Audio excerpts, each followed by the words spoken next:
Hi, the Pragmatic Luther back again.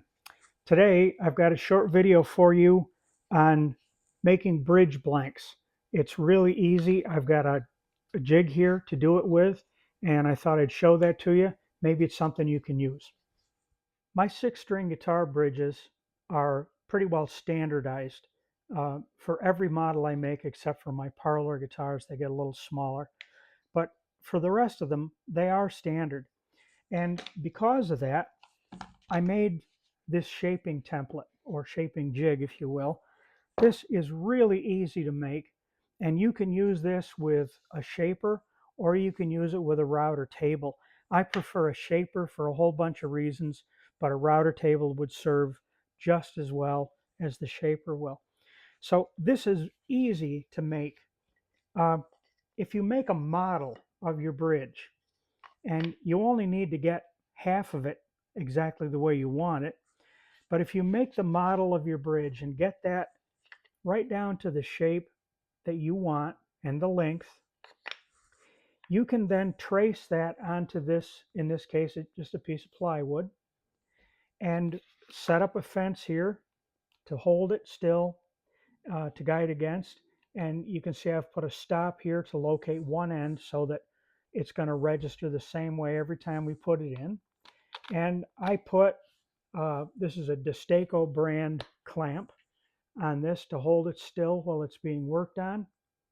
And what makes this so simple and so easy is that I only worried about one half of the pattern of the bridge. So I don't have to worry about making symmetry over on this side because I can put the bridge in here. I'm going to use a darker blank. Maybe you can see that a little better.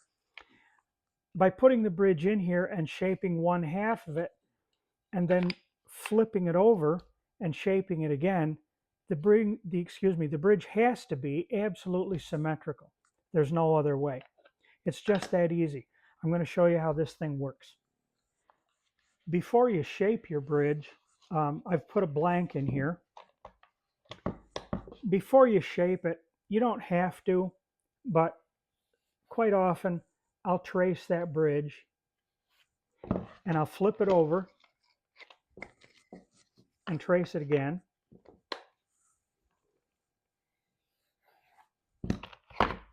So I've got one half of it on this side and one half of it on the other side. And I'll just take that over to my bandsaw and just waste that large chunk of wood, flip it over and waste that one. You know, you can stay 1/8 of an inch away from the line if you want to. It's easy enough.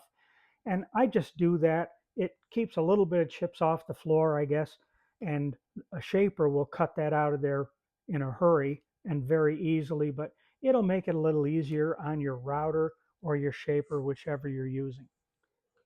So I've cut the waste out of my bridge blank and I'm ready to shape this. I thought I'd just show you, I wrote down the width of the bridge blank right here on the jig so that if I forget for any reason, it's always right there. And I know how wide to rip my stock to in the event that I need to rip it down. So I put this into the jig, I clamp it down. I use an adjustable clamp here so that if you have, 1/4 inch, 5/16, 3/8 bridge, whatever you might have, you can accommodate for that. And you want to hold this down to keep it still, but the stop right here is going to end up holding that just as well, or I should say will assist in that, because the shaper or the router is going to try and push it this way. So it'll push it into the stop. It just makes it a little easier, a little safer maybe.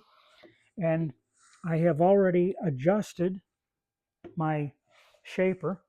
You could use the same sort of cutter on your router table, but it would be smaller, of course. It would be a top bearing bit.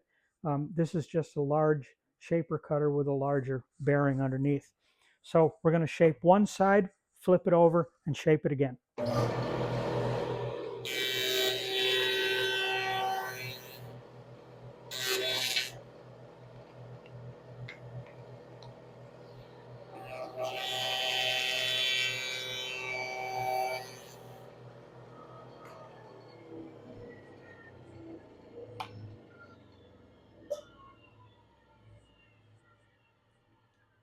And there we have a completed bridge blank.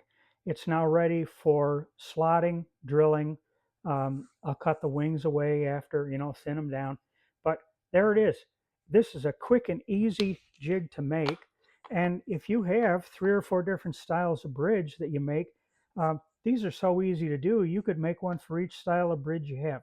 Something else I want to point out that I forgot to is I put very hefty handles on this thing.